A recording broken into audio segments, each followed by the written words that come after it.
Welcome all to Eat, Drink, and Explore with Cece. Today we are making a beautiful tomato salad, but I wanted to go outside of the norm of always making either a French variety, a Spanish, or an Italian version, and I'm actually going further east past Greece, and we're going to Turkey, and I'm going to make one of their famous tomato salads called Gavurdagi, and it is such a yummy salad. It is normally eaten in Turkey with meat, with a kebab, and it is one of those dishes that once you try this tomato salad, you'll really think twice about going back and having a tomato basil salad with all the dressings. And so this has a bit of a Middle Eastern flair to it, and it is something you really want to try, trust me.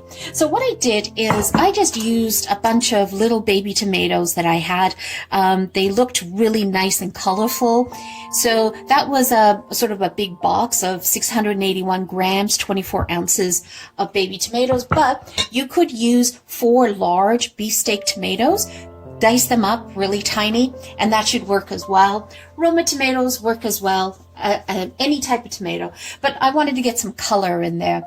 And then you're going to have some onions. You're going to need 1.5 onions.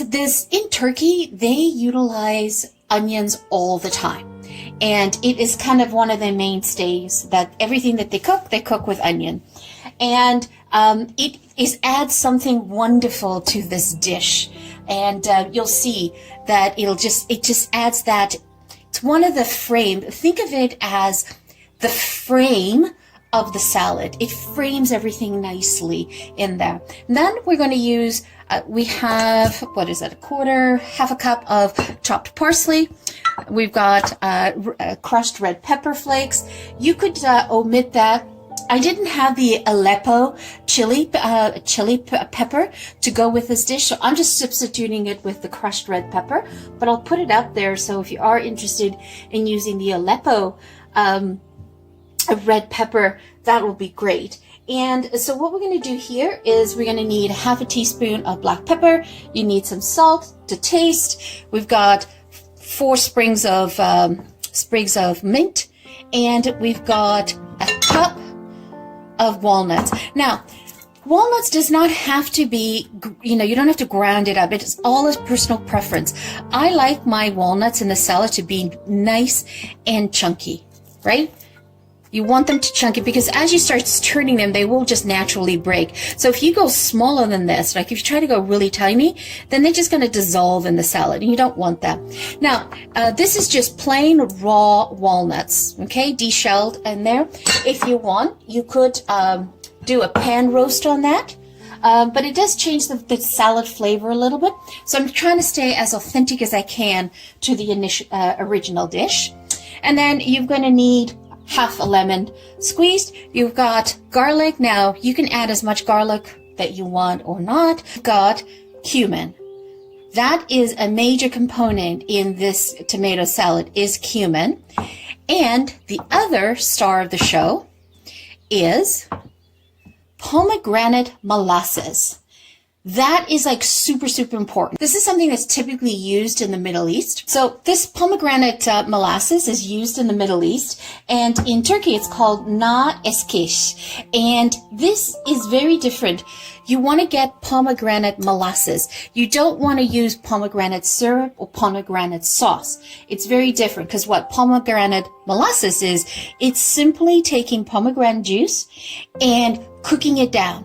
You're literally cooking it down. That's all that is. Now, why is pomegranate molasses so awesome to add to this dish? Because it adds this beautiful sweet and sour note to the salad.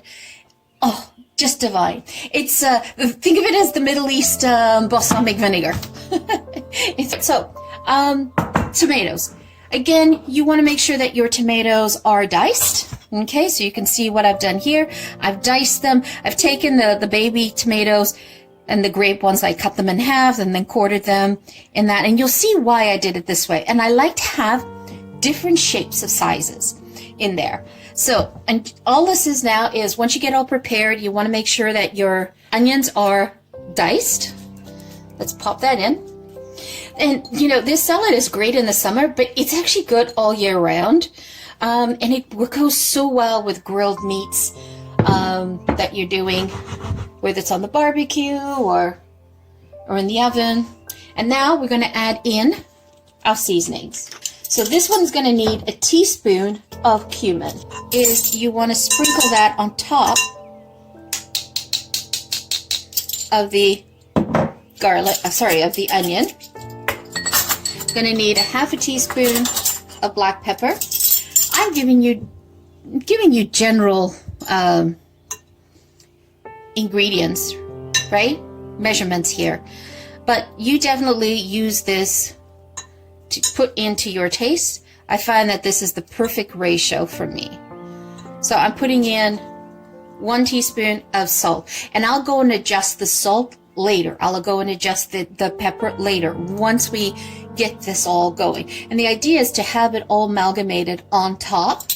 The seasonings on top of the onion so that all of the juices can start flowing from the onion down into the tomato. Then we're going to add in the garlic. I like to use the garlic press to extract the garlic into the salad as opposed to mincing it manually. Run it through the press, and again, you can adjust it whether you like garlic or not. It's up to you. But they typically put garlic in it. Oops. And the trick about this is you want to definitely let this salad sit for a bit, like 10 or 15 minutes once we finish combining everything, and let all the flavors amalgamate. I used 4 garlics because they were tiny, they were smaller, but if you've got the big giant ones, then, you know, maybe just do 2. Okay, and then we're going to add in the chili. You can make this as the heat on this dish as much as you want, right? I'm going to keep it pretty low. I'm going to do half a teaspoon. And again, you know, anyone eating the dish, they can add additional if they wanted to. I like to use this spoon because I want the juices of the tomato to go through the spoon. And the more juice of the tomato, the better. Look at that. Doesn't that look gorgeous? Just mixing it up.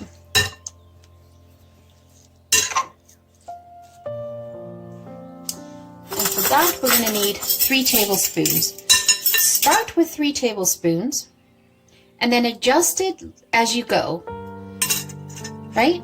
And if you find that you need a little bit more, add a little bit more later. This salad is all about tweaks to make it your way. There's not one specific way of making this in terms of proportion, because it's all done by the person making it, you know, how they like it. So look at that. Isn't that beautiful? Nice and syrupy. Now, if you taste it, there's that, whoa. There's like that bam tartness coming through, and then it sweetens up. So that's awesome. That's going to be really good. Start with the olive oil. So we're going to start with 3 tablespoons. I usually find 3 tablespoons of extra virgin olive oil is good enough for this dish. I don't really add anything more to it. But again, personal preference. And then we're going to add in the lemon. That's half a lemon. So it ended up being about a tablespoon. We're going to pop in all the parsley. See how easy it is once you have everything chopped up and ready to go. And the parsley I minced finely. And I did utilize this as much of the parsley stalk as possible. I just find that it's really beneficial for this dish. Okay. Then we're going to chop up some mint. You want to take like 4 sprigs. And I always cut it a la minute, like when I need it. I don't pre-cut the mint because I want to preserve as much of the mint aromas and oils as possible. Okay, pop that in. Do you see the juices down there? That is what makes the salad, these juices, because you actually eat this with a nice crusty French loaf or Italian loaf, and you dunk the bread in that. It is so tasty. And then we're gonna pop in the 1 cup of walnuts. And you see, I just kept them whole, but you could just break them up if you want it. Just rough. And these are just natural. They're not salted. They're not roasted. They're just natural walnuts. It's so good for you. And then I just, again, you want to be gentle with the salad. You want to fold so that you're not really breaking up all the tomato, right? And that's why I find, like, using these baby tomatoes, like the grape tomatoes or the cherry tomatoes, I find it's better for this salad for me because it holds its shape. And I do have this wonderful color in here that I can have. Now, let's give that a taste. So what I'm doing here is I'm actually trying to taste the sauce. Oh, that's nice. The cumin. You definitely get the cumin. The cumin taste in there. I'm going to add in, and this is Sicilian sea salt that I'm adding in. And I'm just going to put a glug of olive oil. For some reason, this time the 3 tablespoons didn't work out for me. What we want to do is we want to let this sit for about 10 minutes. Okay? That's super important. At least minimum 10 minutes, because you want all the flavors to mix in together. Okay? And then the best way of finishing this off, whoops, and just grate that. That just takes the salad over the edge. And that's not 100% typical on the traditional recipes. It's a great finisher. Okay, so we'll let that sit and we'll come back to it in 10 minutes. So this has been sitting now for about 15 minutes.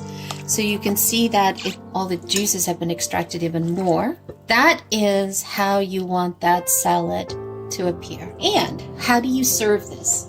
Typically, you want to make sure when you serve this, if you were to serve this on a plate to a guest like that, that is not, you don't want to do that on a plate or anything like that, because you get all that liquid there, right? And you know, if that's what they do, then all you do is you take a piece of bread and you start dunking into the sauce. Oh, yes. But the proper way is you serve them in a bowl, individual bowls to a user, to a person.